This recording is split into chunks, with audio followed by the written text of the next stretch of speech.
أعوذ بالله من الشيطان الرجيم بسم الله الرحمن الرحيم. உங்கள் அனைவருக்கும் அஸ்ஸலாமு அலைக்கும் வரஹ்மத்துல்லாஹி வபரகாத்து. இன்றைக்கு நாளில் நாங்கள் முஹர்ரம் மாதத்தினுடைய 2வது நாளிலே இருக்கின்றோம். இஸ்லாமிய பாரம்பரியத்துக்குள்ளால் இந்த முஹர்ரம் என்றதனுடைய பொருள் என்ன என்று சொல்வதில் முக்கியமான ஒரு 3 பரிமாணங்களை அதில் அவதானிக்க முடியும். அதில் முதலாவது முஹர்ரம் ஷஹருல்லா என்று சொல்வார்கள். அது அல்லாஹ்வினுடைய மாதம் என்று சொல்கிறது. எனவே அதனை சுற்றி அதனுடைய சிறப்புகள் முக்கியத்துவங்கள் பேசப்படுகின்ற ஒரு பரிமாணம் இருக்கின்றது. 2வது பரிமாணம் முஹர்ரம் அஷ்ஹுருல் ஹுரும் என்று சொல்கிற கண்ணியமிக்க 4 மாதங்களில் ஒன்று என்று சொல்கின்ற 2வது பரிமாணம். இந்த 2வது பரிமாணத்தை மையப்படுத்தி அதனுடைய முக்கியத்துவம் சிறப்புகள் என்று சொல்கிற இன்னொரு பகுதி பேசப்படுறத நாங்கள் பார்க்கலாம். 3வது முஹர்ரம் என்று சொல்வது இஸ்லாமிய புது வருடம் என்று சொல்கின்ற 3வது பரிமாணம். இப்போ முஹர்ரம் என்று சொல்றது ஒரு வருடத்தின் ஆரம்பம் என்ற அடிப்படையில் அதனுடைய முக்கியத்துவம் தேவைகள் சம்பந்தமாக பேசுகின்ற இன்னொரு பரிமாணம் காணப்படுகின்றது. அப்போ இந்த 3 முக்கியமான பரிமாணங்களில் இஸ்லாமிய மரபுக்குள்ளால முஹர்ரம் தொடர்பாக பேசப்படுறத நாங்கள் பார்க்கலாம். இந்த 3 தொடர்பாகவும் சில அறிமுகங்களை உங்களுக்கு வழங்குறது தான் உண்மையிலே இன்றைய நாளில் என்னுடைய நோக்கமாக இருக்கின்றது. அப்போ அதில் முதலாவது நான் சொன்னேன், முஹர்ரம் என்று சொல்றது ஷஹருல்லா, அல்லாஹு தாலாவினுடைய மாதம். சாதாரணமாகவே எந்த ஒரு விஷயத்தையும் நாங்கள் அல்லாஹ்வோடு சம்பந்தப்படுத்துகின்ற நேரத்தில் அதற்குரிய பெருமானம் அதிகரிக்கின்றது. சாதாரணமாக இந்த துன்யாவோடு ஒரு விஷயத்தை சம்பந்தப்படுத்துகின்ற நேரத்தில் அதற்கு கிடைக்கின்ற முக்கியத்துவத்தை விடவும் இஸ்லாமிய மரபுக்குள்ளால் நான் சொல்றேன், இஸ்லாமிய மரபுக்குள்ளால் ஒன்றை நாங்கள் அல்லாஹ்வோடு சம்பந்தப்படுத்துகின்ற நேரத்தில் அதனுடைய அந்தஸ்தும் அதனுடைய முக்கியத்துவமும் பெருமானமும் அதிகரிக்கின்றது என்று சொல்றோம். முஹர்ரம் மாதம் தவிர உள்ள எந்த மாதத்துக்கும் ஷஹருல்லா அல்லாஹ்வினுடைய மாதம் என்று சொல்கின்ற ஒரு அந்த சிறப்பு அதற்கு கிடைத்ததில்லை. இப்போ ரமலான் மாதத்தை நாங்கள் மிகவும் சிறப்பான ஒரு மாதமாகத்தான் நாங்கள் எல்லாரும் கொண்டாடுறோம்.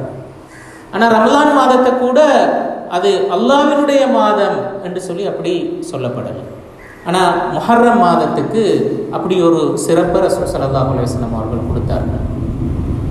அப்போ அது எங்களுக்கு காட்டுகிறது என்னென்னா, அது அல்லாஹ்வோடு சம்பந்தப்படுத்தப்பட்டது என்று சொல்வதன் ஊடாக அது ஏனைய மாதங்களை விட்டும் அதற்கு ஒரு தனிச்சிறப்பு இருக்கிறது என்று சொல்கிற ஒரு மெசேஜ் அதற்குள்ளால் இருக்கிறத நாங்கள் புரிஞ்சுக்கொள்கிறோம்.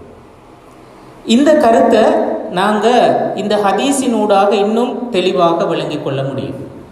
ரசூல் ஸல்லல்லாஹு அலைஹி வஸல்லம் அவர்களிடத்தில் ஒருத்தர் வந்து கேட்டார், இந்த முஹர்ரம் மாதத்தில் நோன்பு நோட்பது சம்பந்தமாக கேட்ட சந்தர்ப்பத்தில் ரசூல் ஸல்லல்லாஹு அலைஹி வஸல்லம் அவர்கள் சொன்னார்கள், அஃதலு சியாமி பஅத ஷஹ்ரி ரமதான் ஷஹ்ருல்லாஹி அல்லதி ததுஊனஹுல் முஹர்ரம் என்று சொல்லி, அதாவது ரமலான் மாதத்துக்கு பிறகு நீங்கள் நோன்பு பிடிக்கிறது என்று சொல்றதுல மிகவும் சிறப்பான காலம் எது என்றால் நீங்க முஹர்ரம் என்று அழைக்கின்ற அந்த அல்லாஹ்வினுடைய மாதம் என்று சொல்லி ரசூல் ஸல்லல்லாஹு அலைஹி வஸல்லம் அவர்கள் சொன்னார்.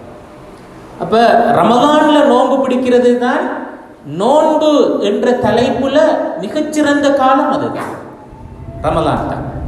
அதுல எந்த கருத்து வேறுபாடும் இல்லை. ஆனா ரமலானுக்கு அடுத்தது எது? ரமலான் அல்லாத அது ஏனைய இன்னொரு காலத்துல அதற்கு அடுத்த தரத்துல நோன்பு நோற்றல் மிகவும் சிறப்பானது என்று சொன்னால் அதை நாங்கள் எந்த காலமாக சொல்லுவோம் என்றால், இந்த ஹதீஸ் மிக தெளிவாக அதை வரையறுத்து சொல்கிறது. அது முஹர்ரம் மாதம் என்று சொல்லி அந்த ஹதீஸ்ல தொடர்ல அடுத்து வருகிறது, வ அஃதலு ஸலாத்தி பஅதல் ஃபரீதா கியாமுல் லைல். தொழுகையில மிகச்சிறந்த தொழுகை எது என்றால் நாங்கள் சொல்லுவோம் கடமையான 5 நேர தொழுகை. அதுதான் தொழுகை என்ற தலைப்புல மிகச்சிறந்தது என்று நாங்கள் சொன்னால் அந்த 5 நேர கடமையைத்தான் நாங்கள் சொல்லுவோம். அதற்கு அடுத்த தரத்தில் தொழுகையில எது இருக்கிறது என்றால் அது இரவு தொழுகை, கியாமுல் லைல் என்று சொல்லுவோம். அப்போ இந்த ஹதீஸ் இந்த 2 விஷயத்தையும் வலியுறுத்தினதை நாங்கள் பார்க்கலாம். இப்போ ரசூலுல்லாஹ்விடத்தில் முஹர்ரம் மாதத்தில் நோன்பு நோற்றல் என்று சொல்றதை குறிப்பாக கேட்ட நேரத்திலேயும் முஹர்ரம் மாசத்தில் நோன்பு நோற்றல் அது ரமலானுக்கு அடுத்தபடியாக சிறப்பானது என்று சொல்லிட்டு அதனோட மட்டும் நிப்பாட்டாமல் அடுத்து அதனோட சேர்த்து ஃபர்லான தொழுகைகளுக்கு பிறகு அதற்கு அடுத்தபடியாக சிறப்புக்குரியது எது என்று சொல்ற நேரத்தில் அது கியாமுல் லைல் என்று சேர்த்து சொன்னார். இது 2ஐயும் சேர்த்து சொன்னதிலிருந்து ஒரு விஷயத்தை புரிந்து கொள்ள முடியும் என்றால் என்னென்றால், இந்த முஹர்ரம் மாதத்தில் நாங்கள் செய்வதற்குரிய மிகச் சிறந்த அமல்கள் எவை? மிக பிரதானமாக இந்த 2 அமல்கள், நோன்பும் கியாமுல் லைல்.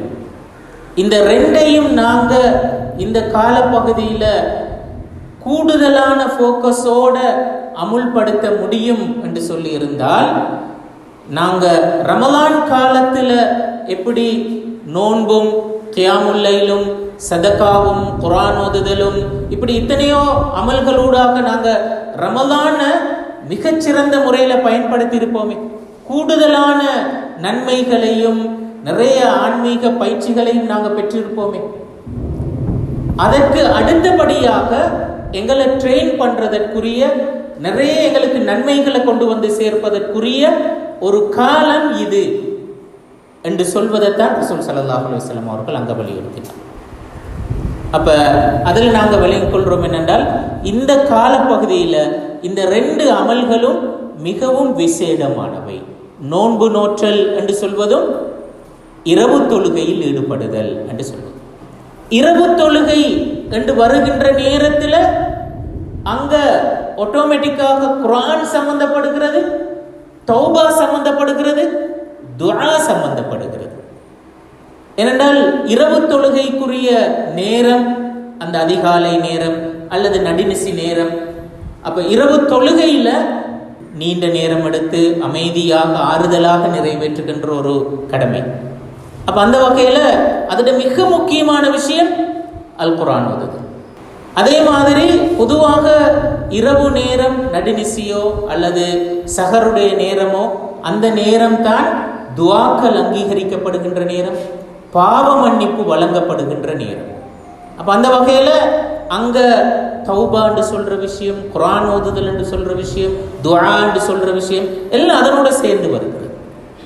நோன்பு என்று சொன்னா சஹர் நேரத்தை பயன்படுத்துதல் என்று சொல்றது, திரும்ப இஃப்தார் செய்வோம், இஃப்தாரில் நாங்கள் அந்த நேரத்தில் துஆக்களை கேட்டல் என்று சொல்றது. அப்போ எப்படியோ இந்த நோன்பும் கியாமுல் லைலும் இன்னும் எத்தனையோ இபாதத்துகளை எங்களோட சேர்த்து விட்டுரும். அந்த வகையில் இந்த காலம் முஹர்ரம் மாதம் என்று சொல்வதும் நாங்கள் நிறைய இபாதத்துகளை செய்வதற்கும் ஒரு ஆன்மீக பயிற்சியை நாங்கள் எங்களுக்கு பெற்றுக்கொள்வதற்குமான ஒரு நல்ல வாய்ப்பு. ரமலானுக்கு அடுத்த காலம் என்று சொன்னால் அது இதுதான் என்று சொல்வதைத்தான் ரசூல் ஸல்லல்லாஹு அலைஹி வஸல்லம் அவர்கள் அதனூடாக எங்களுக்கு வலியுறுத்தினதை நாங்கள் பார்க்கலாம். அதுலேயும் குறிப்பாக பாருங்க, இந்த காலப்பகுதியில் நோன்பு விசேடமாக வலியுறுத்தப்பட்ட ஒரு சந்தர்ப்பம் இருக்கிறது. பொதுவாக இந்த மாதத்தில் எந்த நாள்லையும் நீங்கள் நோன்பு நோட்பது சிறப்புக்குரியது தான். ஏன்னா இந்த நாளை பொதுவாகத்தானே இந்த ஹதீஸ் சொன்னது. அப்ப எந்த நாளில் நீங்க நோன்பு நோட்கலாம், ஆனால் அதுல விசேடமாக ஒரு சந்தர்ப்பம் வலியுறுத்தப்பட்டிருக்கிறது. அது எது? ஆஷூரா, அந்த 10வது நாள். இப்போ 10வது நாள் நோன்பு நோற்றல் என்று சொல்வதை ரசூல் ஸல்லல்லாஹு அலைஹி வஸல்லம் அவர்கள் எப்படி சொன்னார்கள்? கடந்த ஒரு வருடத்துக்கான குற்றப்பரிகாரமாக அது இருக்கு. கஃபாராவாக அது இருக்கும் என்று சொன்னார். அப்போ முஹர்ரம் 10வது நாள் நாங்கள் நோன்பு நோட்கிறோம் என்று சொல்றது அது ஒரு பாவ மன்னிப்பு. இன்னொரு வகையில் சொன்னார், கடந்த முஹர்ரம்லிருந்து இந்த முஹர்ரம் வரையில் எங்களோட வாழ்க்கையில் நாங்கள் தவறே செய்யாமல் இருந்திருப்போமா? கண்டிப்பாக இல்லை. நிறைய தவறுகள் மனிதனை பொறுத்தவரையில் நடந்திருக்க முடியும். அந்த எல்லா தவறுகளுக்குமான ஒரு குற்ற பரிகாரமாக அந்த நோன்பு காணப்படும் என்று சொல்லி ரசூல் ஸல்லல்லாஹு அலைஹி வஸல்லம் அவர்கள் சொன்னார். அதிலேயும் ரசூல் ஸல்லல்லாஹு அலைஹி வஸல்லம் அவர்கள் இன்னொரு சந்தர்ப்பத்தில் சொன்னார் என்றால், அடுத்த வருடம் நான் உயிரோடு இருந்தால் 9வது நாளும் நான் நோன்பு நோட்பேன் என்று சொல்லி. ஏனென்றால் இந்த ஆஷூரா நோன்பு என்று சொல்றது அது சுன்னத்தாக்கப்பட்டது ரசூல் ஸல்லல்லாஹு அலைஹி வஸல்லம் அவர்களுடைய வாழ்க்கையில் இறுதி கால பகுதியில். அப்போ ரசூல் ஸல்லல்லாஹு அலைஹி வஸல்லம் அவர்கள் சொன்னார், அடுத்த வருஷமும் நான் உயிரோடு இருந்தால் நான் 9வது நாளும் நோன்பு பிடிப்பேன் என்று சொல்லி. ஆனால் ரசூல் ஸல்லல்லாஹு அலைஹி வஸல்லம் அவர்கள் உயிரோடு இருக்கல்ல. ஆனால் அவர் நோன்பு நோட்பேன் என்று சொன்னதனால் 9வது நாள் நோன்பு நோட்பதும் ஒரு விசேடமான சுன்னாவாக கருதப்படுகின்றது. அப்ப இந்த 2 நாட்கள் என்று சொல்றது அந்த முஹர்ரம் மாதத்துக்குள்ளே விசேடமான 2 தினங்களாக இந்த ஹதீஸ்கள் எங்களுக்கு அடையாளப்படுத்தி காட்டியிருக்கின்றன. வேறு சில ஹதீஸ்கள்ல வாரது மாதிரி இந்த 9, 10 என்ற 2 தினங்கள் மாத்திரமல்லாமல் 11வது தினமும் கூட விசேடமான ஒரு தினமாக இன்னும் சில ஹதீஸ்கள் வலியுறுத்துகின்றன. ஒரு ஹதீஸ்ல வருகிறது போல யௌமன் கப்லஹு அவ் பஅதஹு, அதாவது ஆஷூரா தினத்துக்கு முன்னர் ஒரு நாள் அல்லது பின்னர் ஒரு நாள் என்று சொல்லி ஒரு ரிவாயத்துல வருகிறது. இன்னொரு ரிவாயத்துல வருகிறது முன்னர் ஒரு நாளும் பின்னர் ஒரு நாளும் என்று சொல்லி. அப்போ 9, 10, 11 3 தினங்களும் இந்த முஹர்ரம் மாதத்தை பொறுத்தவரையில் விசேடமான நாட்கள் தான் என்று சொல்றது அங்க வலியுறுத்தப்பட்டிருக்க நாங்கள் பார்க்கிறோம். அப்ப இந்த முஹர்ரத்துல பொதுவாக நோன்பு நோற்றல் சிறப்புக்குரியது, கியாமுல் லைல் தொழுதல் சிறப்புக்குரியது என்றிருந்தாலும் இந்த 3 நாட்கள் விசேடமானவை என்று சொல்றதையும் நாங்கள் இந்த ஹதீஸ் குறிப்பாக இந்த 3 நாளையும் குறிப்பிட்டு சொல்லி இருப்பதனூடாக விளங்கிக் கொள்ள முடியும்.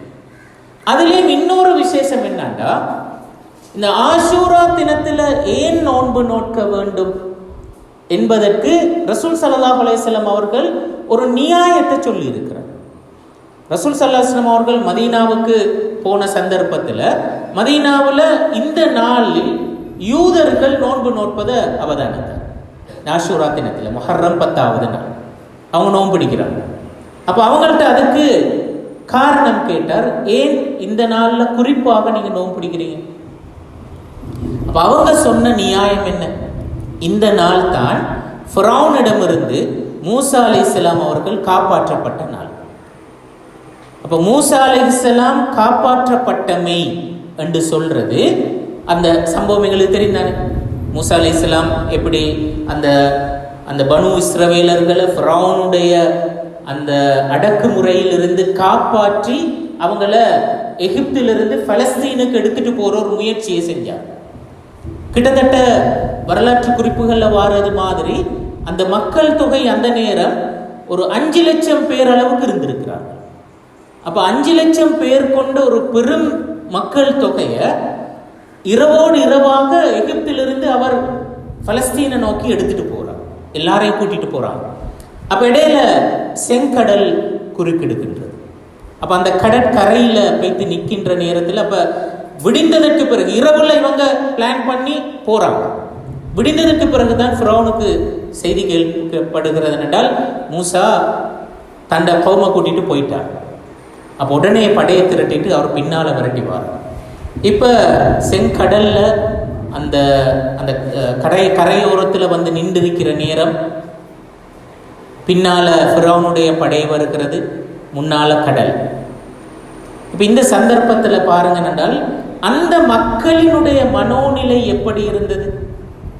அந்த மக்கள் சொன்னார்கள், இன்னால முதுரக்கூன், நாங்க மாட்டிக்கொண்டுட்டோம், எங்களுக்கு முடிவு மரணம் மட்டும்தான். என்னடா பின்னால படை ஃபிரௌன் மிக மோசமான கொடுங்கோலன். அப்போ அவன் வந்தால் கண்டிப்பாக எங்களை யாரையுமே உயிரோட வைக்க மாட்டான், அவ்வளோ பேரையும் கொள்ளுவோம். நாங்கள் முன்னோக்கி போகவுமே இல்லை, கடல் அப்படியே இறங்கினாலும் மூழ்கி இறந்து போகும். அப்போ மரணம் ஒன்று மட்டும்தான் எங்களுக்கு முன்னால் இருக்கின்ற ஒரே ஒரு முடிவு. அதைத்தான் சொன்னார்கள், இன்னா லமுத்ரகூன், நாங்கள் மாட்டிக்கொண்டுட்டோம். அதாவது இந்த மூசாவை நம்பி வந்து நாங்கள் மாட்டிக்கொள்ளும் அப்படிதான் சொன்னாங்க. ஆனால் மூசா அலைஹிஸ்ஸலாத்தினுடைய நம்பிக்கை அந்த நேரம் எப்படி இருந்தது? அவர் சொன்னார், கல்லா இன்ன ரப்பி சயஹ்தீன்.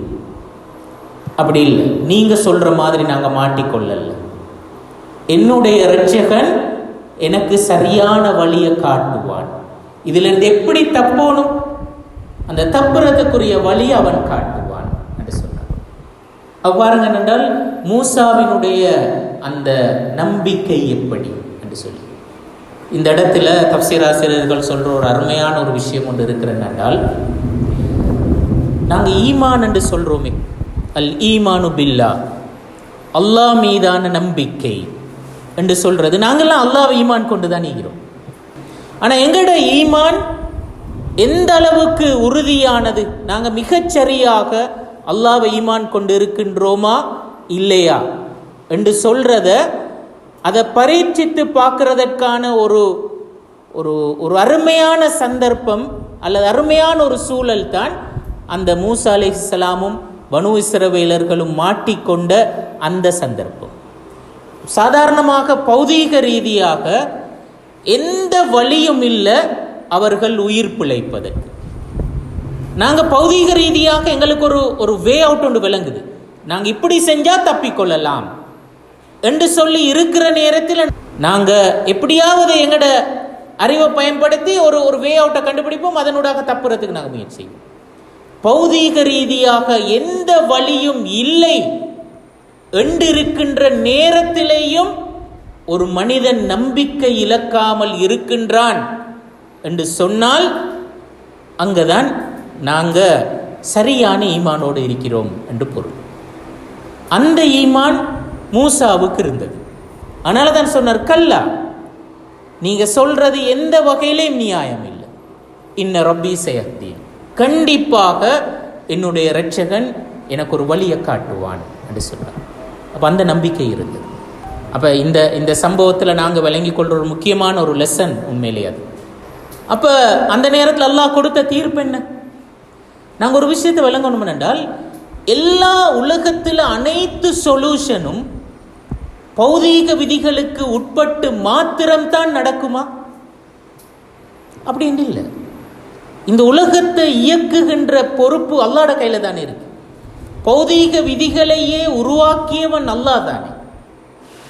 அவன் நினைத்தால் அந்த விதிகளுக்கு மாற்றமாக இந்த உலகத்தில் ஒன்றை நிகழ்த்த முடியுமாண்டா? கண்டிப்பா முடியும், சாத்தியமானது தான். பௌதீக விதிகளை தாண்டி எங்களுக்கு எங்களோட பிரச்சனைக்கு ஒரு சொல்யூஷன் கிடைக்கலாமா இல்லையா? கிடைக்கும். அப்ப அந்த வகையில் ஒரு முஃமினை பொறுத்த வரையில் அவன் பௌதீக விதிகள் துணை செய்யாத பொழுதும், அவனுக்கு எந்த சப்போர்ட்டையும் வழங்காத போதும் நம்பிக்கை இழக்க மாட்டான். தைரியமாக அவனுடைய பணியில அவனுடைய வேலையில தொடர்ந்தும் இருப்பான், நம்பிக்கை இழக்க மாட்டான். அந்த ஈமான் தான் மூசாவிடம் இருந்தது. அதனால தான் அவர் நம்பினார், கண்டிப்பா சொல்யூஷன் இருக்கிறது. அல்லாஹ்வினுடைய சொல்யூஷன் மனித பகுத்தறிவுக்கு அப்பால் பட்ட சொல்யூஷன் தான் வந்தது. மனிதனால் அப்படி திங்க் பண்ணவே முடியுமாக இருந்ததா? கடல் பிளந்து ஒரு பாதை தோன்றும் என்று சொல்லி யோசிக்க முடியுமாக இருந்ததா? அவங்கள முடியல. ஆனால் பாதை தோன்றியது. அல்லாஹ் சொன்னான், அந்த அசாவால் அடிங்க, பாதை தோன்றியது. 12 பாதைகள் தோன்றின. அவங்க கடலை கடந்து மறுபக்கம் போய் சேர்ந்தார்கள். ஃபிரௌனும் பின்தொடர்ந்து வந்தான். இடையில கடல் நடுவில் இருக்கின்ற நேரத்தில் பாதை இல்லாமல் போனது, அவர்கள் இறந்து போனார்கள். அப்போ இந்த சொல்யூஷன் மனித பகுத்தறிவுக்கு அப்பால் பட்டது தான். இப்போ நாங்கள் புரிஞ்சு கொள்ள வேண்டிய ஒரு ஒரு ஒரு முக்கியமான ஒரு விஷயம்தான், இந்த உலகத்தினுடைய இயக்கம் 100% பௌதீக விதிகளில் மட்டும் தங்கி இல்லை. அதை தாண்டின அல்லாஹு தாலாவினுடைய உதவிகள் என்று சொல்கிறது இருக்கிறது. அது எங்களுடைய நம்பிக்கையை பொறுத்த விஷயம். நான் எந்த அளவு தூரம் என்னுடைய நம்பிக்கை ஆழமாக இருக்கின்றது என்பதை பொறுத்த விஷயம். அப்போ இதில் நாங்கள் விளங்குற ஒரு ஒரு விஷயம் என்னென்றால், இந்த நம்பிக்கை சார்ந்த ஒரு லெசன் அந்த சம்பவத்தில் இருக்கிறது. அதை தாண்டி ஃபிரௌனை நாங்கள் இந்த உலகத்தில் எப்படி அடையாளப்படுத்துகிறோம்? ஒரு மிகப்பெரிய கொடுங்கோலன் தானே. ஃபிரௌனுக்கு சமானமான ஒரு கொடுங்கோலன் இந்த உலகத்தில் தோன்றியதாக வரலாற்றில் எங்கேயுமே குறிப்புகள் இல்லை. ஃபிரௌன் தான் மிக மோசமான ஒரு கொடுங்கோலனாக அடையாளப்படுத்தப்பட்டது. அதனால தான் ரசூல் ஸல்லல்லாஹு அலைஹி வஸல்லம் அவர்கள் அபூ ஜஹலுக்கு ஒரு பெயர் சொன்னார், ஃபிரௌனு ஹாதிஹில் உம்மா என்று சொல்லி, இந்த உம்மத்தினுடைய ஃபிரௌன். ஏன்னா அபூ ஜஹலும் அதே மாதிரி கிரிமினலாக யோசிக்கக்கூடிய ஒரு ஆள்.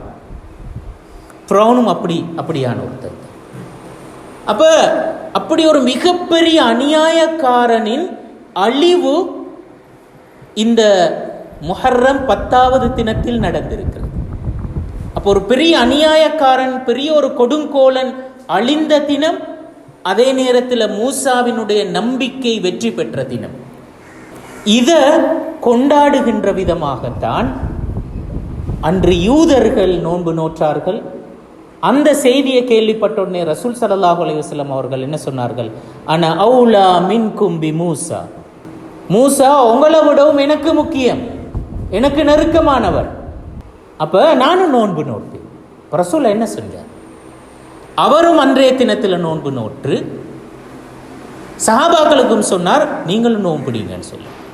இப்போ அன்றைய தினம் ரசூல்லா நோன்பு பிடிக்கின்ற தீர்மானத்தை எடுத்த உடனே ரசூல் ஸல்லல்லாஹு அலைஹி வஸல்லம் அவர்கள் ஒரு சஹாபியை கூப்பிட்டு சொல்றார், நீங்கள் மதீனாவை சூழ இருக்கின்ற எல்லா இடங்களுக்கும் போங்க, போய் அங்கே இருக்கின்ற எல்லாருக்கும் சொல்லுங்க, இன்றைய நாள் நோன்பு பிடிச்சிருக்கின்ற ஆக்கள் நோன்பை கண்டினியூ பண்ணுங்க, யாரும் உடவான்.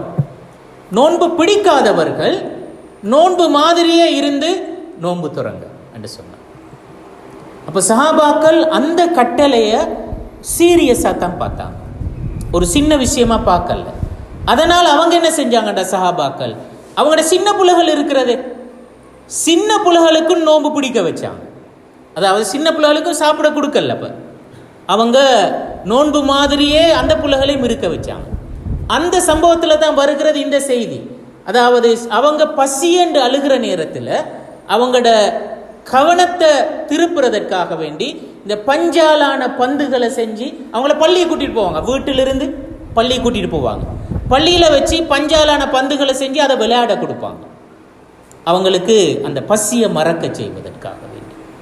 அப்போ சின்ன புள்ளைகளையும் இன்றைய நாளில் நோன்பு பிடிக்க செய்தார்கள் சஹாபாக்கள். என்னடா ரசூல் ஸல்லல்லாஹு அலைஹி வஸல்லம் அவர்கள் வளமையாக சுன்னத்தான ஒரு நோன்பு பிடிக்க சொல்ற மாதிரி அந்த கட்டளையை சொல்லல, அதை விடவும் ஒரு சீரியஸான ஒரு கட்டளையாக அதை சொன்னார். வாஜிபாக்கல்ல தான், ஆனால் வளமையான அந்த சுன்னத்தான நோன்புகளை நீங்கள் விரும்பினா பிடிங்க, இல்லாட்டி பிரச்சனை இல்லைன்ற வடிவத்தில் சொல்லலை. நோன்பு பிடிக்காத ஆக்களும் நோன்பு மாதிரியே இருக்கு என்றுதான் சொன்னார். அப்போ இந்த விஷயம் எங்களுக்கு ஒரு மெசேஜை சொல்கிறது என்னென்றால், இந்த நாள் நோன்பு நோற்றல் என்று சொல்றது விசேடமானது. அது இந்த மாதத்தில் ஏனைய நாட்களை விடவும் இந்த நாட்களில் நோன்பு நோட்பது விசேடமானது. ஏன் என்றால் அந்த நாள் அது நினைவு கூறுகின்ற அந்த மெசேஜ் அந்த அளவுக்கு பாரமானது. இந்த உலகத்தில் மூசாவினுடைய ஈமான எங்களுக்கு ஞாபகப்படுத்துகின்ற நிகழ்வு அது. அதே மாதிரி ஃபிரௌனுடைய ஒரு கொடுங்கோலனுடைய ஒரு அநியாயக்காரனுடைய அழிவை ஞாபகப்படுத்துகின்ற நிகழ்வு அது.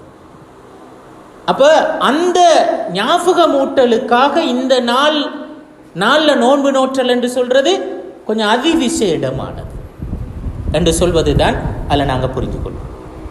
அப்போ இந்த குறிப்பிட்ட நாளில் ரசூல் ஸல்லல்லாஹு அலைஹி வஸல்லம் அவர்கள் விசேடமாக நோன்பு நோக்க வேண்டும் என்று வலியுறுத்தியமைக்கான நியாயம் என்ன என்று சொல்றது தான் இந்த சம்பவம் எங்களுக்கு சொல்ற விஷயம். அதிலேயும் இமாம்கள் இதை அந்த தரப்படுத்துகின்ற நேரத்தில், இந்த நோன்பு நோற்றல் என்று சொல்றதை, இந்த நாட்களில் நோன்பு நோற்றல் என்று தரப்படுத்துகின்ற நேரத்தில் மிக சிறப்பானது எது என்று சொல்ற நேரத்தில் 9, 10 என்ற அந்த 2 நாட்கள். அடுத்த 2வது தரத்தில் 10, 11 என்று சொன்னார்கள். 3வது தரத்தில் 9, 10, 11 என்று சொன்னார்கள். 4வது தரத்தில் 10ஆம் தினம் மட்டும். அப்ப ஆஷூரா தினத்தில் மட்டும் நோன்பு நோற்றல் என்று சொல்றது தர அடிப்படையில் பார்த்தால் 4வது இடத்துல தான் இருக்கிறது. எது சிறந்தது? 9, 10 என்ற மிக ஆதாரபூர்வமான நஸ் அதுக்குத்தான் இருக்கிறது. அடுத்த லெவலில் பார்த்தால் 10, 11. அதற்கு அடுத்த லெவலில் பார்த்தால் 9, 10, 11.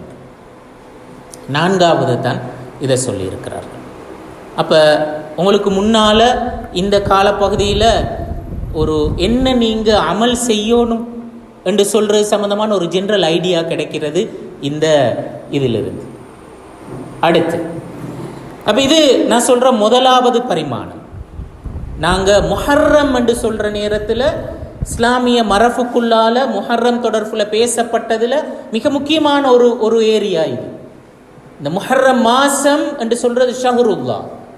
அந்த வகையில் அந்த ஷஹ்ருல்லா என்று சொல்றதனுடைய அந்த விசேடம் என்ன என்று சொல்றது முதலாவது பரிமாணம். 2வது பரிமாணம் நாம் சொன்னது போல இது அஷ்ஹுருல் ஹுரும், அந்த கண்ணியப்படுத்தப்பட்ட 4 மாதங்கள் ஒன்று. அது குர்ஆன்லேயும் தெளிவாக வருகிறது. 4 மாதங்கள் கண்ணியமிக்க மாதங்கள் என்று சொல்லி ஹதீஸ்லேயும் தெளிவாக வருகிறது. ஹதீஸ் அந்த 4 மாதத்தையும் தெளிவாக சொல்கிறது. துல் கஅதா, துல் ஹஜ், முஹர்ரம், அடுத்து ரஜப். இந்த 4 மாதங்கள் இஸ்லாமிய சட்ட பரிபாஷைக்குள்ளால், அந்த சட்டங்களுக்குள்ளால் இருக்கிற ஒரு முக்கியமான விஷயம். இந்த 4 மாதங்களில் ஒரு அரசாக இருந்தால் யுத்த பிரகடனம் ஒன்று செய்யலுமா? இந்த காலத்தில் யுத்த பிரகடனம் ஒன்று செய்ய இயலாது. நவீன காலத்தில் பல இஸ்லாமிய அறிஞர்கள் சொல்வார்கள், அதாவது இந்த காலத்தில் யுத்தம் செய்தல் என்று சொல்வது ஹராமாக்கப்பட்டிருக்கிறது என்று சொல்றதிலிருந்து நாங்கள் ஒரு விஷயத்தை விளங்குறோம். என்னென்றால், இஸ்லாமிய மரபுக்குள்ளால 4 மாதங்கள் என்று சொல்றது சமாதானத்தை நிர்பந்தமாக ஏற்படுத்துகின்ற ஒரு காலம். அப்ப எங்களுக்கு மார்க்க ரீதியாகவே நாங்கள் சமாதானத்தை நிர்பந்தமாக கொண்டு வருவதற்குரிய ஒரு காலம் ஒன்று இருக்கிறது. எதிரி எங்களோட கட்டுப்பாட்டை மீறி எங்களை தாக்கினாலே ஒழிய நாங்கள் ஒரு யுத்த செயற்பாட்டை முன்னெடுக்க முடியாது என்று சொல்வது மிக தெளிவாக இஸ்லாமிய சட்டங்களில் பேசப்பட்டிருக்கிற ஒரு விஷயம். அப்போ நிர்பந்தமாக சமாதானத்தை அல்லது யுத்த நிறுத்தத்துக்கான ஒரு காலம். அப்போ யுத்தம் நடந்து கொண்டிருக்கிற நேரத்தில் என்னுடைய தரப்பு நியாயத்தை பற்றி தான் நான் கூட யோசிப்பேன். அடுத்தவண்ட தரப்பு நியாயத்தை யோசிக்கிறதுக்கான வாய்ப்பு எனக்கு கிடைக்காது. ஆனால் யுத்த நிறுத்த காலத்தில், சமாதான காலத்தில் தான் அடுத்த தரப்பு நியாயத்தையும் யோசிப்பதற்கான வாய்ப்பு எனக்கு கிடைக்கிறது. அந்த வாய்ப்பு அது நிர்பந்தமாக ஏற்படுத்தப்படுகிறது இந்த 4 மாதங்கள்.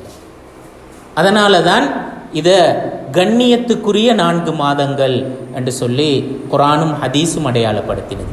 குர்ஆன் இந்த 4 மாதங்களை பற்றி சொல்கிற நேரத்தில் ஒரு விஷயத்தை சொல்கிறது, ஃபலா தظ்லிமூ ஃபீஹின்ன அன்ஃபுஸக்கும். இந்த 4 மாதங்களில் நீங்கள் உங்களுக்கே அநியாயம் செய்து கொள்ள வேண்டாம் என்று சொல்கிறது. உங்களுக்கே அநியாயம் செய்து கொள்ள வேண்டாம் என்று சொல்கிற அந்த வசனத்தை இமாம் இப்னு அப்பாஸ் அவர் விளங்கப்படுத்துகின்ற நேரத்தில், இமாம் இப்னு அப்பாஸ் ரலியல்லாஹு அன்ஹு மட்டுமல்ல, இமாம் கதாதா, அதுபோல இமாம் ஹசனுல் பஸரி, இப்படி பலர் அந்த குர்ஆன் வசனத்துக்கு விளக்கம் சொல்கிற நேரத்தில் ஒரு விஷயத்தை சொல்வார்கள். என்னண்டா, சாதாரணமாக ஒரு மனிதன் தனக்குத்தானே அநியாயம் செய்தல் என்று சொல்றதனுடைய கருத்து என்ன? நான் எனக்கே அநியாயம் செஞ்சு கொள்கிறேன் என்று சொல்றதனுடைய பொருள் என்ன? இது எதை குறிக்கிறது என்றால், சாதாரணமாக இஸ்லாம் ஒரு விடயத்தை எங்களுக்கு ஹராமாக்கி இருக்கிறது என்று சொன்னால் அதனுடைய பொருள் என்ன?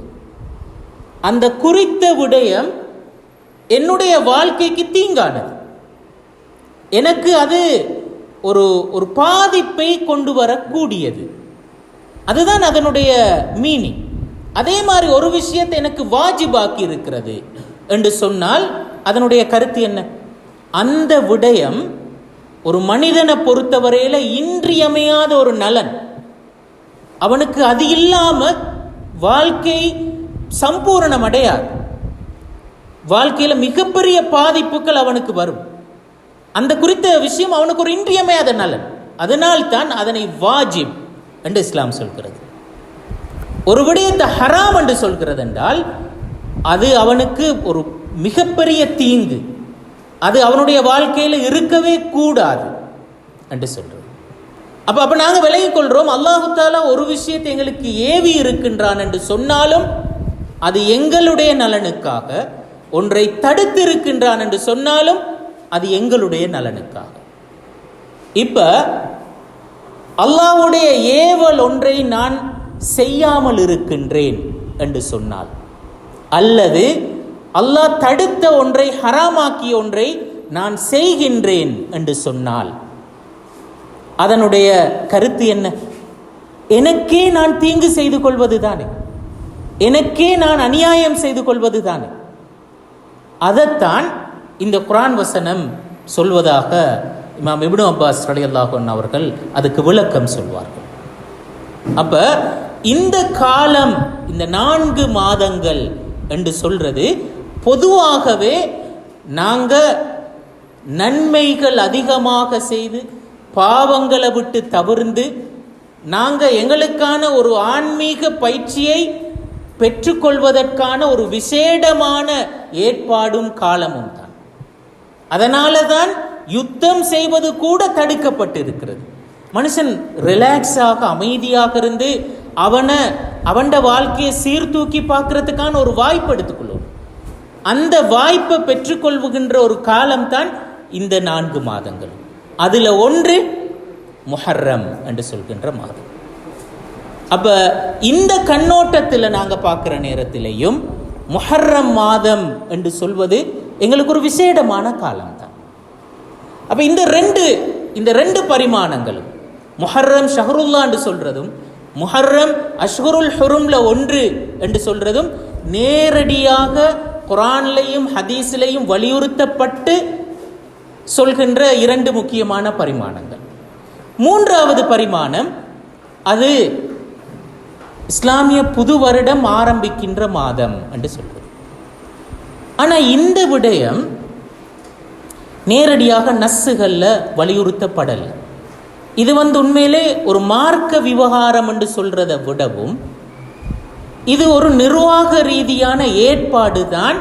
முஹர்ரமில் முஸ்லீம்களுடைய புது வருடம் ஆரம்பிக்கின்றது என்று சொல்வது. அது எப்படி நாங்க விளங்குறோம்? இது ஆரம்பிச்சு வச்சவர் யாரு? உமர் ரலியல்லாஹு அன்ஹு அவர்கள் தான். அப்போ உமர் ரலியல்லாஹு அன்ஹு அவர்கள் அவருடைய ஆட்சி கால பகுதியில் ஒரு ஒரு ஒரு ஒரு கொடுப்பனவு ஒன்று சம்பந்தமான ஒரு பில் ஒன்று அவரிடத்தில் வருகிறது.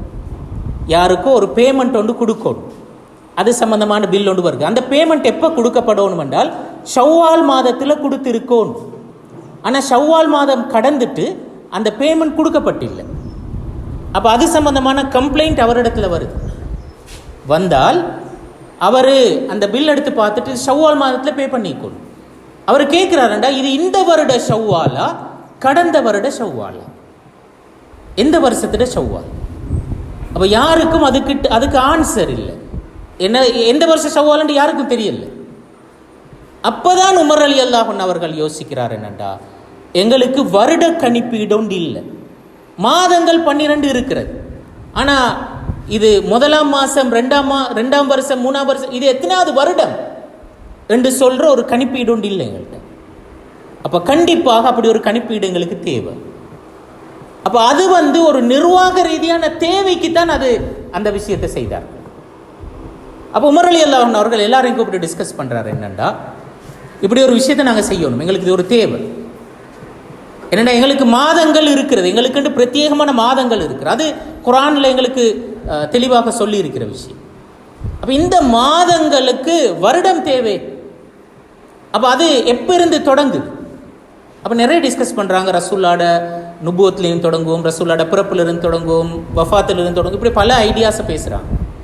பேசி தீர்மானிக்கிறாங்க கடைசியில் ரசூல்லாவினுடைய ஹிஜ்ரத்திலிருந்து நாங்கள் தீர்மானிப்போம். ஹிஜ்ரத் நிகழ்ந்த வருடம் தான் முதலாவது வருடம், அதிலிருந்து நாங்கள் தீர்மானம். அப்போ ஆனால் இப்போ உமர் ரலியல்லாஹு அன்ஹு அவர்கள் ஆட்சியில் இருக்கின்ற நேரத்தில் அது ஹிஜ்ரத் நடந்து ஒரு 10 வருஷம் கடந்துட்டு, 10 வருஷத்துக்கு பிறகுதான் அவங்க அதை ஒரு 10 வருஷம் பேக் போய் அந்த டேட்டை ஃபிக்ஸ் பண்ணுறாங்க.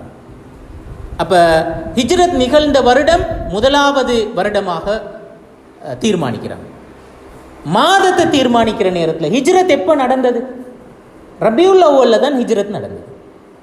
ஆனால் அவங்க ரபியுல் அவ்வல்ல முதலாம் மாசமாக எடுக்கல, முஹர்ரத்தை தான் முதலாவது மாசமாக எடுத்தாங்க. முஹர்ரம் முதலாம் மாசமாக தீர்மானிக்கப்பட்டதற்கு நிர்வாக ரீதியாக ஒரு காரணம் ஒன்று இருக்கு. என்னென்றால் முஹர்ரம் மாதம் என்று சொல்றது, இப்போ அதுக்கு முந்தின மாதம் துல்ஹஜ். துல்ஹஜ் மாதம் முஸ்லீம்களை பொறுத்த வரையில் கடுமையான பிஸியான ஒரு மாதம். ஏனென்றா ஹஜ் காலம் தானே. ஹஜ் காலத்தில் ஒன்று இபாதத் என்ற வகையில் அது கடுமையான பிஸி எல்லாரும். ரெண்டாவது ஹஜ் காலம் என்று சொல்கிற வியாபாரத்துக்குரிய ஒரு காலமும் தானே, ஒரு சீசன், பிஸ்னஸ் சீசன் உண்டு. அப்போ பிஸ்னஸ் என்ற வகையிலும் எல்லாருமே பிஸியாக இருக்கின்ற ஒரு காலம்.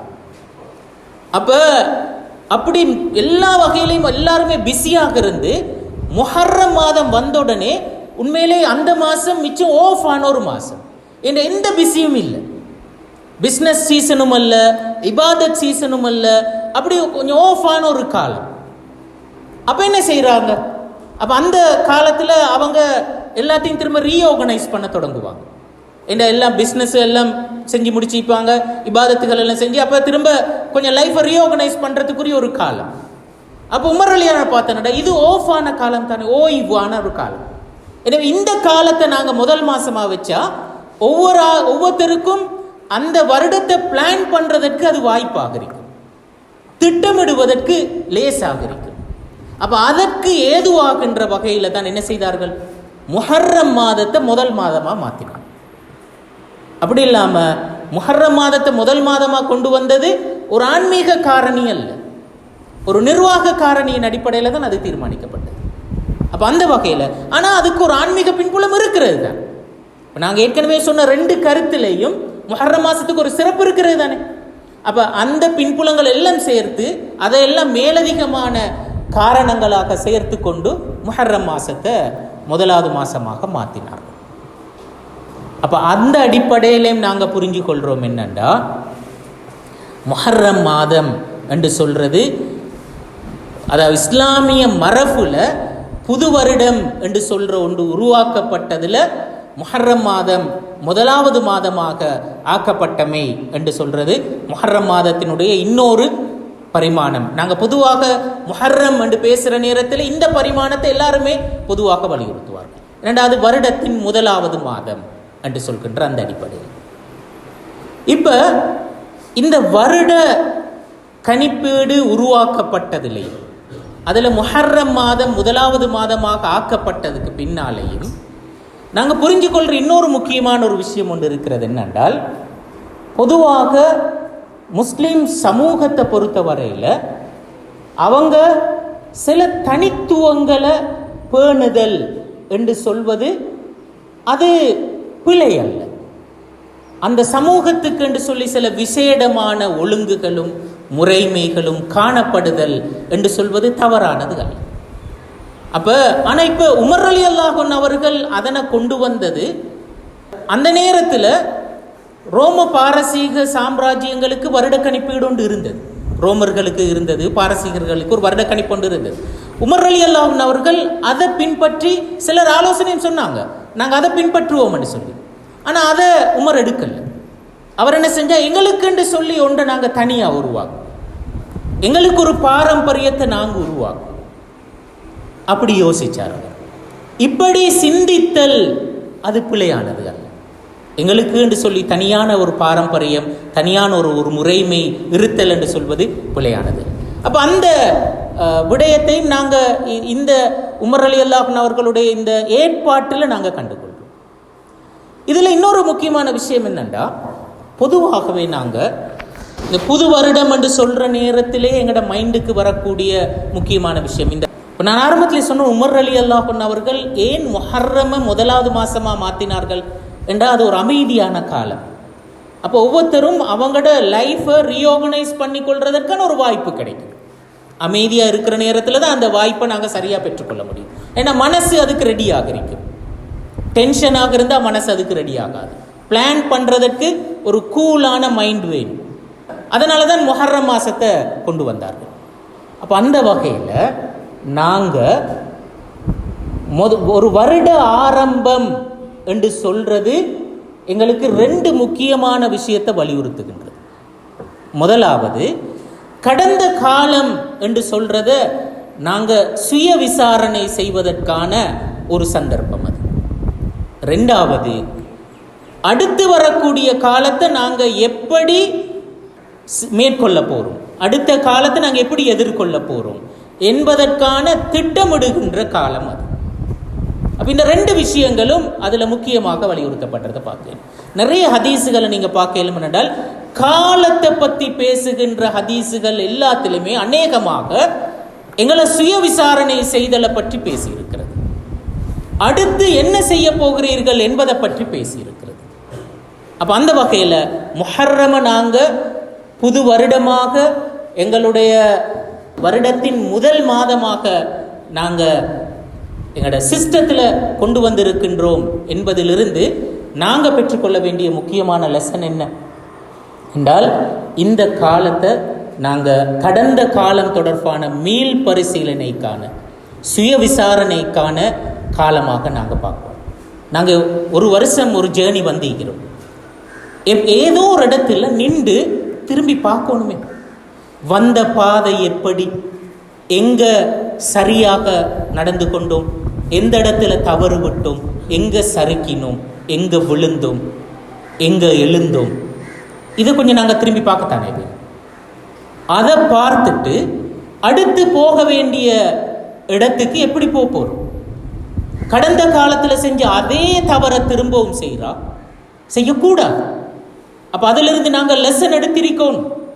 அந்த லெசன் எடுத்து அடுத்த காலப்பகுதியில் அதை தவற விடாமல் போகும்.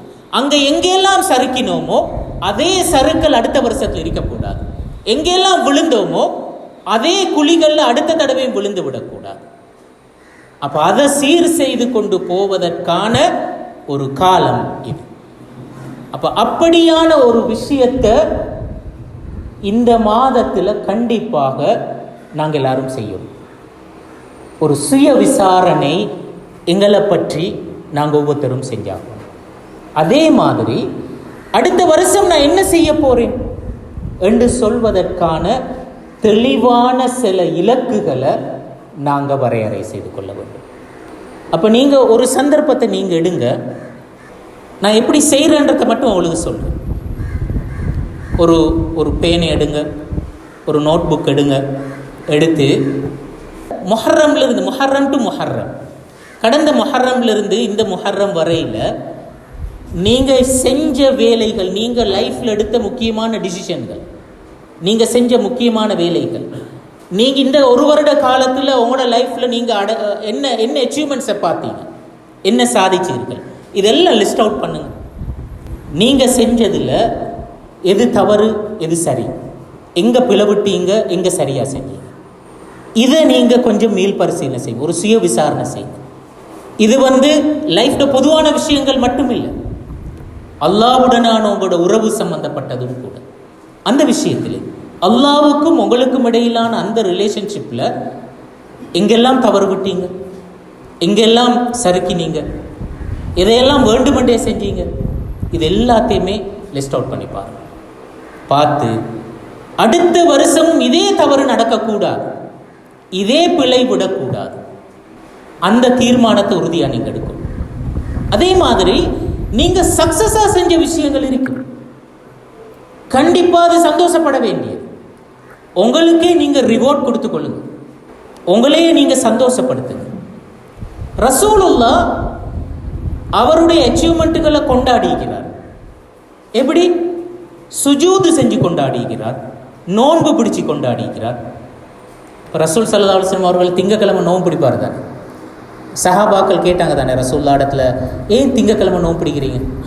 அவர் சொன்னார், ذاك يوم ولدت فيه, அன்றைய நாள் தான் நான் பிறந்தேன், திங்கக்கிழமை தான் பிறந்தேன். ரசூல்லா பிறந்த நாள் எப்படி கொண்டாடினார்? நோன்பு பிடிச்சி செலிப்ரேட் பண்ணுவார். பொதுவாக இந்த சலாத்துல் ஃபத்ஹ் என்று சொல்லி இஸ்லாமிய இந்த யுத்த மரபுல அப்படி ஒரு தொழுகை ஒன்று இருக்கிறது. சலாத்துல் ஃபத்ஹ் என்று சொல்வார், வெற்றியின் தொழுகை, வெற்றி தொழுகை என்று சொல்லுவார். ஒரு யுத்தத்தில் வெற்றி பெற்றால் அந்த வெற்றியை கொண்டாடுகின்ற முகமாக என்ன செய்வார்கள்? 2 ரக்காத் தொழுவார்கள். பொதுவாக இஸ்லாமிய மரபுக்குள்ளால் நாங்கள் பார்க்கலாம் என்றால் ஒரு கொண்டாட்டம் என்று சொல்றதுக்கு ஆன்மீகத்துக்கு இடையில சம்பந்தம் இருக்கு. கொண்டாடுதல் என்று சொல்றது நாங்கள் எங்களை மறத்தல் அல்ல, அல்லாஹ்வுக்கு முன்னால் எங்களை சமர்ப்பித்தல் என்று சொல்றோம். அப்போ நீங்கள் உங்களுக்கு ரிவார்ட் கொடுத்து கொள்ளுங்க அந்த விஷயத்தை, நீங்கள் நல்லா செஞ்ச விஷயங்களை வச்சு. அதை நீங்கள் கொண்டாடுறதுல இந்த மரபை கடைபிடிக்கல மட்டும் மிக நல்ல. அதை தாண்டி நீங்கள் போய்த்து நல்ல ஒரு பிரியாணி சாப்பிட்டு வரன்ற விலை இல்லை, அதை செஞ்சுட்டு வாங்க. ஆனால் நான் சொல்கிறேன் என்றால், நாங்கள் கண்டிப்பாக கடந்த காலத்தை ஒரு ரிவ்யூ ஒன்று செஞ்சு பார்க்கணும். சரி எது பிழை எது என்று சொல்லி சரிக்கு நீங்கள் ரிவார்ட் கொடுத்துக்கொள்ளுங்க, பிழைய கட்டாயம் திருத்தம். அது முதலாவது விஷயம். 2வது, அதே பேப்பரில் இன்னொரு விஷயத்தை செய்யுங்க. அடுத்த முஹர்ரம் வரையில் நீங்கள் ஒவ்வொருத்தரும் செய்வதற்குரிய 5 வேலைகளை அடையாளப்படுத்துங்க. 5 டார்கெட்ஸ், 5 இலக்குகள். நாங்கள் அடுத்த முஹர்ரமுக்குள்ளால் இதை செஞ்சு முடிப்போம். என்னுடைய எடியூகேஷனில் இதை நான் அச்சீவ் பண்ணுவேன் இந்த ஒரு வருஷத்தில். என்னுடைய இபாதத்தில் நான் இதை அச்சீவ் பண்ணுவேன். என்னுடைய மற்ற இந்த ஸ்கில்லை நான் இந்த ஒரு வருஷத்தில் நான் அதை வளர்த்து கொள்வேன். அதுக்கு இப்படி ஒரு கோர்ஸை நான் ஃபாலோ பண்ண போகிறேன், அல்லதுக்கு இப்படி ஒரு வேலையை நான் செய்ய போகிறேன். இப்படி ஒரு 5 விதமான இலக்குகளை நீங்கள் தீர்மானித்து கொள்ளணும். அதை கண்டிப்பாக தொடர்ந்தும் ஃபாலோ அப் செய்து அதை அச்சீவ் பண்ணுறதுக்குரிய வழியை பார்க்கணும்.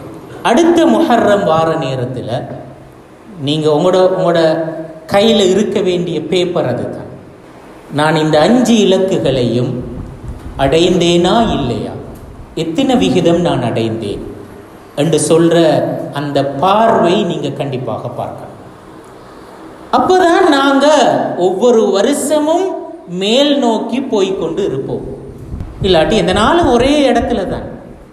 நாங்கள் பொதுவாக இந்த நிறுவனங்களில் இது போன்ற இடங்களில் படிக்கின்ற மாணவர்கள், பாடசாலையில் படிக்கிறாக்களும் சரி, யூனிவர்சிட்டியில் படிக்கிறாக்களும் சரி, போன்ற இன்ஸ்டிடியூஷன்களில் படிக்கிறாக்களும் சரி, மாணவர்களாக இருக்கின்ற நேரத்தில் விடுகின்ற மிக முக்கியமான தவறுகளில் ஒன்று எங்களோட மனோநிலை சார்ந்த ஒரு தவறு.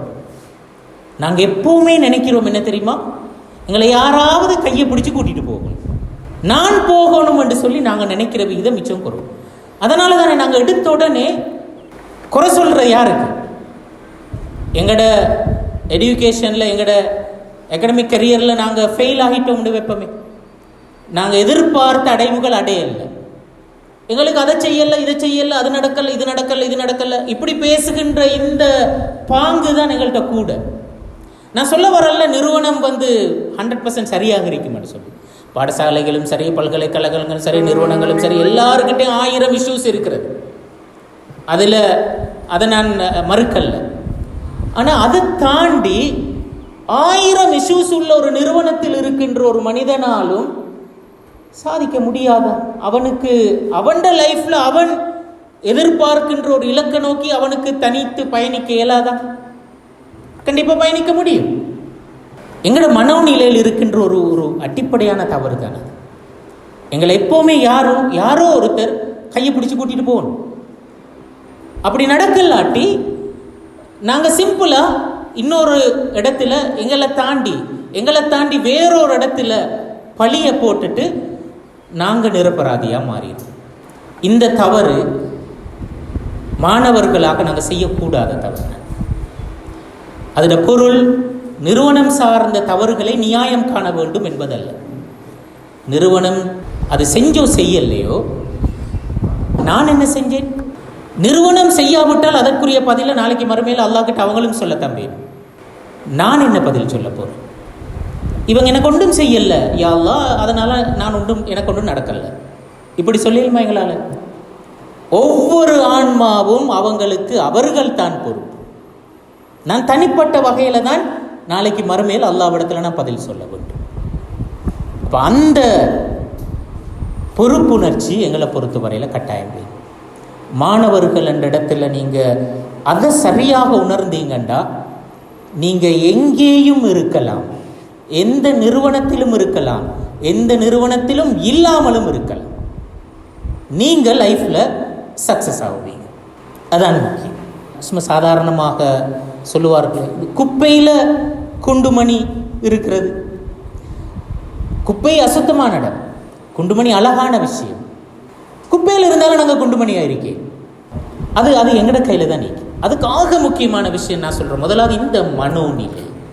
இந்த மனோநிலை உங்களுக்கு இருந்தால் செல்ஃபாக நீங்கள் உங்களோட லைஃப்பை பிளான் பண்ணுவீங்க, உங்களோட லைஃப்பில் அச்சீவ்மெண்ட்ஸை நோக்கி நீங்கள் போவீங்க. இந்த மனோநிலை தான் அதற்கான விதை. இந்த மனோநிலையை நீங்கள் சரியாக வளர்த்து கொள்ளணும்னு சொல்கிறது தான் உங்களிடத்துல நான் எதிர்பார்க்குறேன். அப்போ இந்த முஹர்ரம் என்று சொல்கிறதுல நாங்கள் பெற்றுக்கொள்கின்ற மெசேஜுகள் இதுவும் உண்டு. அப்போ 3 முக்கியமான பரிமாணங்களை நான் சொன்னேன். முஹர்ரம் ஷஹருல்லா என்று சொல்கிற ஒரு பரிமாணம், அதில் சில அமல்களை நான் உங்களுக்கு சொன்னேன். அதே மாதிரி முஹர்ரம் அஷ்ஹுருல் ஹுருமில் ஒன்று, அதில் சில அமல்களை நான் உங்களுக்கு சொன்னேன். 3வது முஹர்ரம் இஸ்லாமிய புது வருடத்தின் முதல் மாதம், அதில் சில அமல்களை நான் உங்களுக்கு சொன்னேன். இந்த 3 வகையான பரிமாணங்கள்லையும் 3 வகையான அமல்கள் உங்களுக்கு முன்னால் இருக்கின்றது. அவற்றை நீங்கள் சரியாக கடைபிடித்து அடுத்த வருட முஹர்ரமில் அவற்றை சுயவிசாரணை செய்வதற்குரியவர்களாக நீங்களும் நாங்களும் மாறணும். அல்லாஹு தஆலா அதற்கு தௌஃபீக் செய்தருள வேண்டும் என்று கேட்டு விடைபெறுகின்றேன். ஆகிரு தவானா அல்ஹம்துலில்லாஹி ரப்பில் ஆலமீன். வஸ்ஸலாமு அலைக்கும் வரஹ்மத்துல்லாஹி வபரகாத்துஹு.